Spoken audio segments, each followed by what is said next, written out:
This video is going to feature 10 things that I wish that I knew before starting work on both my web series and my webcomics.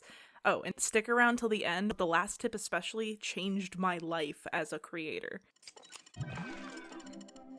Hello, this is Puddle. Welcome back. If you're new and you want to follow along for more videos, like, sub, bell. Number 1. Outline before anything else. The whole story doesn't have to be scripted, but definitely have an outline in order. If you're one of those creators that works page by page without a plan in mind for the late story, you're gonna eventually feel like you wrote yourself into a corner. And when you do that, you lose the drive to work on your series. This happened to me with Street Magic. I drew the first 10 pages in one night without any plan at all. I didn't even have any bubbles or text planned. I slapped that on after, which means that I had to spend a lot of time making every element from the beginning matter to the overall story later. That's harder to do when you're working in this order. Number 2, pacing. Some advice I picked up later to improve pacing is to use action and problems to speed things up, and to use dialogue and rest to slow things down. An excellent time to use dialogue and rest in your story between action is while your characters are eating. That's a Ghibli tip for you. Ghibli. Number 3, simplify your characters. I lucked out. I drew Barca in her big stupid cape from the beginning so that I can get out of drawing her whole outfit for every panel. If you want to get to JoJo levels of detailed, be my guest. But remember that you're going to have to figure out how to shorthand those designs at some point. You gotta learn what corners to cut sometimes, and if you put maximum effort into every panel, shot, animated element, etc., it's gonna take you forever to make by yourself. Which leads me to my next point. Number 4, consider the scale and consider it again. Okay, chances are your story is too big. Too big. I know I told you to outline it. Maybe also consider giving yourself a limitation on that outline. See if you can tell the story in as few parts as possible. Follow a story plot chart if you need help. I do. Maybe drop a subplot. Kill a character that you can't find a use for in Act 3. And if you can't bear to cut it down any further, number 5, maybe don't do it all yourself.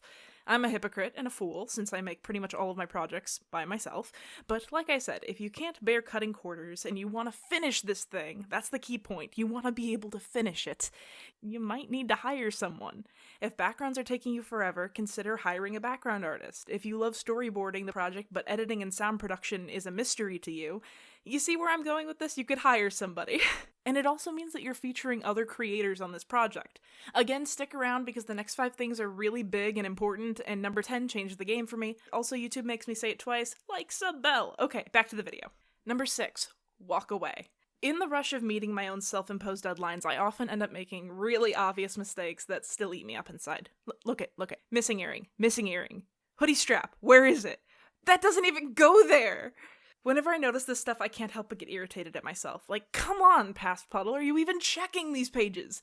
And, I mean, I am, but I'm not. I'm spending X amount of hours on each page, panel, shot, what have you, and then I'm missing the forest for the trees. I've had my nose in it so closely for so long that I don't notice all of the errors every single time. Which is why it's important between the stages of finishing the thing and exporting to share the thing, take a break. Walk away. Yes, literally, leave it. Go get some water, walk around, go stretch your dang wrists. I know I sound old, I don't care, just do it, it's good for you. And when you come back, that missing earring or hoodie strap is gonna slap you in the face, and you know what? You'll fix it before uploading. And you'll also be hydrated. Win-win! Number 7, if you're doing the art, expect your style to change. A lot. Get used to it. Don't beat yourself up for it, and if anything, it's inspiring to other artists. Even if you're tempted to go back and fix old pages, remember that. Everyone making these kinds of projects is on their own art journey, and that includes you. But I understand if you want to fix some stuff, it's okay, like no one's gonna stop you, but that's time that keeps you from working forward and getting the project done. Number 8, I know you know about the benefits of having a backlog of content as a buffer. But I've had a lot more success with getting work on my series done by doing it in phases.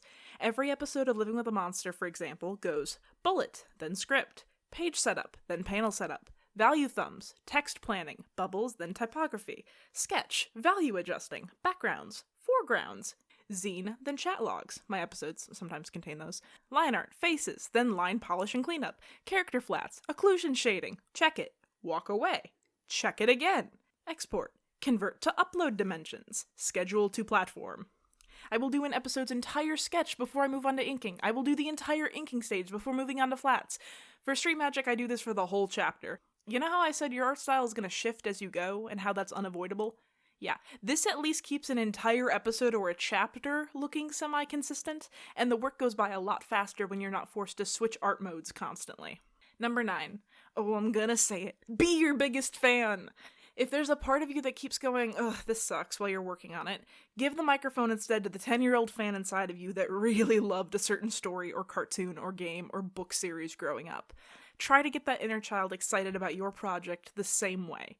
If that means making indulgent fan art of your own property or gushing about it relentlessly to your friends, so be it. Your friends should be happy for you anyway. Number 10, my biggest tip. Burnout is dumb. Yeah, I said it. Who wants to go? I used to be one of those people who would stay up late into the night to finish the page or the shot that I was working on, or a whole video. I would forgo getting enough sleep, sunlight, or even water. I did this because the idea of being a good worker was synonymous with being a hard worker, and I thought a hard worker focus zoned and never took breaks or got enough sleep. I fell for a glamorized depiction of what it means to be an overworked artist. And during that time, I also had terrible output for weeks at a time where I would inevitably crash afterwards, and I would hit myself with guilt over why I wasn't getting enough done. I'd also have huge art blocks where I couldn't stand my work as soon as I put the first few lines down. I could work for hours and hours and hours, but I dreaded starting work. You know what helped me out a ton with that? Setting and sticking to a time schedule. Not only did setting schedules have me going to sleep consistently and feeling more rested, but I was also thriving once I set and committed to work hours. You know when you're almost done and you gotta make dinner, walk the dog, or answer the phone or whatever, but you're almost done. Just a couple more minutes, right? Guess what, bucko? That time adds up, and before you know it, you've been wiggling in your chair for an hour because you had to pee and you didn't want to lose the zone you were in. And I'm gonna tell you something that goes against that urge to keep working, and you're likely gonna go, yeah, okay, and then not implement it. But if you want to prevent art block, if you want to prevent burnout, this is the best advice I can give you. Set a timer or set your working hours to make yourself stop working when time is up. Actually stop while you're still enjoying it. If you need to make a note on where you left off, do it. But stop as soon as the timer tells you to.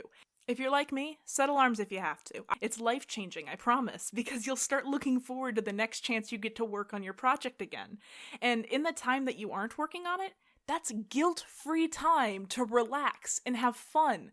And that's priceless. You're giving yourself the peace of mind to not always work on the project. Oh, I want to doodle right now and it's not during my work hours. Guilt-free. That's my biggest tip. Big thanks to my patrons. Check out my other videos if you get the chance. I have a completed web series and also make webcomics and music. Thank you for listening. Take care, and I'll see you next week.